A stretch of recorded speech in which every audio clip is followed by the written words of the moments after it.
నమస్తే, welcome to citizens pulse. నేను మీ ఉదయ్.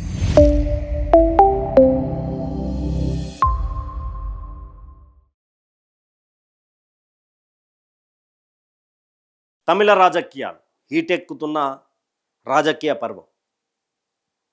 మరో కొన్ని రోజులలో రాబోతున్నటువంటి ఎమ్మెల్యే ఎన్నికల మీద అసెంబ్లీ పోరులో ఎవరు పైచేసి సాధిస్తారు అనే కోణంలో ఓవైపు అన్నా డిఎంకే పట్టు సాధిస్తుంది. ఈసారి డిఎంకేకు ఎదురు దెబ్బ తాకదు అన్న విధంగా కొన్ని వార్తలు. టీవీకే పార్టీ తలపతి విజయ్ కూడా ఈసారి పోరులో ఉండి బలమైనటువంటి పోటీని ఇస్తారు అంటూ కూడా ఒక వర్షన్. తర్వాత అన్నా డిఎంకేలో క్రియాశీలక పాత్ర పోషించినటువంటి నాయకురాళ్ళు శశికళ కూడా పార్టీ పెట్టి ఈరోజు తమిళ రాజకీయాల్లో హాట్ టాపిక్గా మారడం, ఇవన్నీ కూడా రాజకీయాలు పూర్తి స్థాయిలో నేషనల్ పార్టీ, జాతీయ పార్టీలను కాదని అక్కడే ఉన్నటువంటి పార్టీలు పూర్తి స్థాయిలో పట్టు సాధిస్తాయి. అదేవిధంగా ఎవరో ఒకరు విజేతగా మారడం ఖాయం. కాబట్టి ఈ సందర్భంలోనే తమిళ రాజకీయాలకు సంబంధించినటువంటి వార్త తీసుకొచ్చిన షాకింగ్ బ్రేకింగ్ న్యూస్ ఇది. ఇక్కడ ఒకసారి చూడొచ్చు, తమిళ రాజకీయాల్లో బిగ్ ట్విస్ట్. డిఎంకేలో చేరిన పన్నీర్ సెల్వం. డిఎంకేలో చేరిన పన్నీర్ సెల్వం ఎవరు? మాజీ ముఖ్యమంత్రి కీర్తిశేషురాలు జయలలిత గారి దగ్గరి ఆత్మ శిష్యుడు అనుకోవచ్చు, అభిమాని అనుకోవచ్చు, తమ్ముడు అనుకోవచ్చు, వివిధ రకాలుగా ఏదనుకున్నా పన్నీర్ సెల్వం జయలలిత గారికి అంత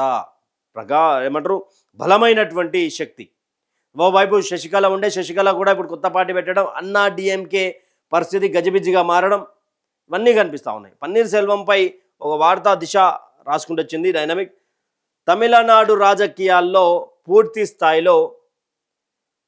స్థాయిలో ఇక్కడ మనం చూసుకున్నట్టయితే చెన్నై పార్టీ ఆఫీస్లో పన్నీర్ సెల్వం స్టాలిన్తో కలిసి పార్టీలో ఒక మెంబర్గా జాయిన్ కావడం, తర్వాత ఈయన కుమారుడు మాజీ ఎంపీ అనుకుంటా బహుశా రవీంద్రనాథ్తో పాటు మరి ఒక ఎమ్మెల్యేతో డిఎంకేలో కలిసింది.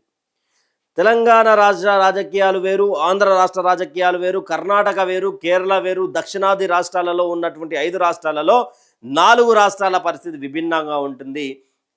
తమిళనాడు రాజకీయ పరిస్థితి మాత్రం విచిత్రంగా ఉంటుంది. ఎప్పటి నుండో బద్ధ శత్రువులుగా ఉన్నటువంటి పన్నీర్ సెల్వం, స్టాలిన్ ఈరోజు కలవడం వల్ల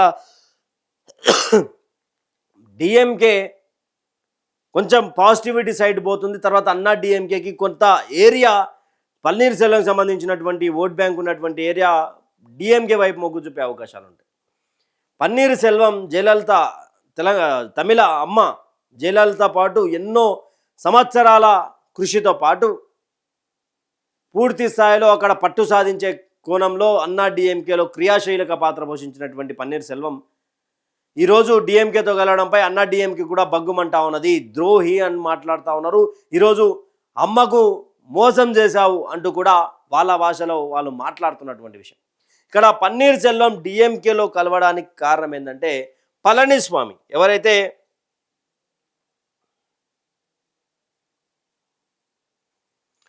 పళనిస్వామితో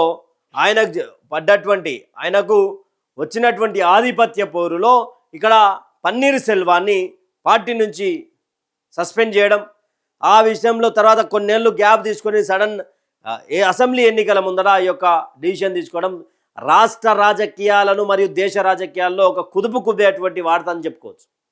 ఆల్రెడీ అన్నా డిఎంకేకు శశికళ ద్వారా కొత్త పార్టీ పెడతా ఉన్నది, ఎంత ప్రభావం చేస్తుందో, మన ఓట్ బ్యాంక్ ఏడ చీలుస్తుందో అనే భయం ఉన్నటువంటి తరుణంలో ఇప్పుడు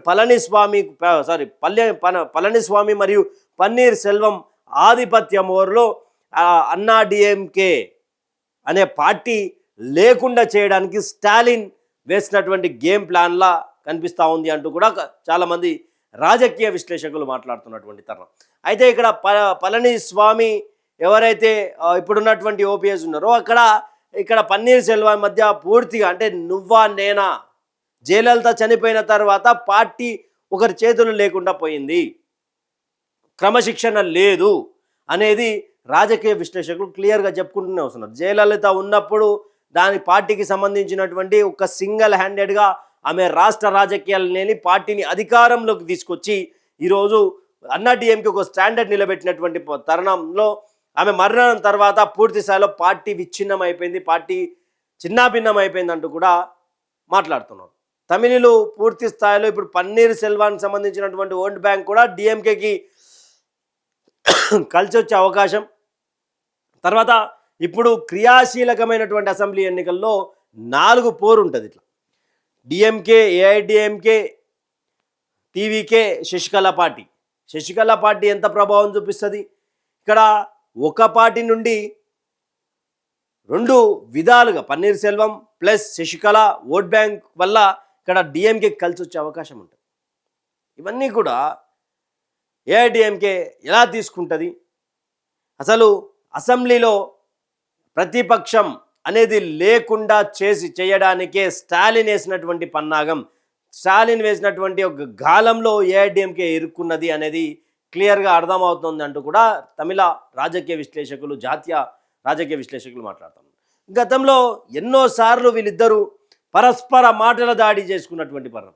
తర్వాత ఎంతో పార్టీకి ఎంతో లాయల్గా ఉన్నటువంటి పన్నీర్ సెల్వం లాంటి వ్యక్తి ఈరోజు పార్టీ మారడంలో అసలు ఆశ్చర్యకరమైనటువంటి విషయం. ఎగ్జాంపుల్ చెప్పుకోవాలంటే ఇప్పుడు తెలంగాణ రాష్ట్ర రాజకీయాల్లో, ఆంధ్ర రాష్ట్ర రాజకీయాలు తీసుకుందాం. తెలంగాణ రాష్ట్ర రాజకీయాల్లో అంతా పూర్తి స్థాయిలో లేకపోవచ్చు. కాకపోతే ఆంధ్ర రాష్ట్ర రాజకీయాల్లో ఎలా అంటే ఇప్పుడు అచ్చెన్నాయుడు ప్లస్ టీడీపీ, చంద్రబాబు నాయుడు ఎంత అన్యోన్యమైనటువంటి స్నేహబంధం ఉన్నదో అలాంటి వ్యక్తి అచ్చెన్నాయుడు వైఎస్ఆర్సీపీలకు పోతే ఎలా పెద్ద ట్విస్ట్ ఉంటుందో, బిగ్ ట్విస్ట్. ఎగ్జాంపుల్ ఇక్కడ కేసీఆర్ అల్లుడు హరీష్ రావు ఉన్నాడు. హరీష్ రావు కాంగ్రెస్ బీజేపీలోకి పోతే ఎంత రాజకీయ దుమారం రేగుతుందో అలాంటి పరిస్థితి ఇప్పుడు తమిళ రాజకీయాల్లో నడుస్తూ ఉన్నది. అంటే పార్టీకి అన్ని తానే చేసినటువంటి పన్నీర్ సెల్వం తర్వాత పళనిస్వామి మధ్య పంచాయతీ పోరై ఇలాంటి పార్టీనే శాసించినటువంటి నేత ఈరోజు డిఎంకేలకు పోవడం. డిఎంకే, ఏఐడిఎంకే సిద్ధాంతాలు చాలా డిఫరెన్స్గా ఉంటాయి. అసలు డిఎంకే, ఏఐడిఎంకే సంబంధించినటువంటి థాట్స్ కానీ ఆ పరిపాలన కానీ చాలా డిఫరెంట్ రూట్స్లో ఉంటుంది.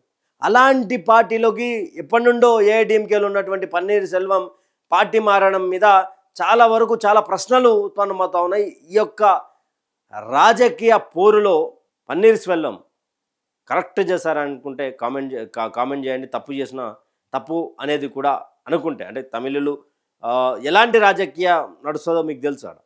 తమ భాషనే తమ ధ్యేయంగా పెట్టుకొని జాతీయ భాషలను అక్కడ హిందీని దగ్గర కూడా రాని అలాంటి పరిస్థితులు ఉంటాయి. పన్నీర్ సెల్వం లాంటి నాయకుడు డిఎంకేలో పోయి అసలు ఇప్పుడు ఏఐడిఎంకే పరిస్థితి ఏంది, అసలు టీవీకే ఎలా ఉండబోతుంది, శశికళ పార్టీ పెడితే తమిళ రాజకీయాల్లో ఎంత ప్రభావం చూపగలుగుతుంది అనే దాని మీద మీ యొక్క అభిప్రాయాన్ని కామెంట్ సెక్షన్లో కామెంట్ చేయండి. Thank you for watching. Stay tune with citizen pulse.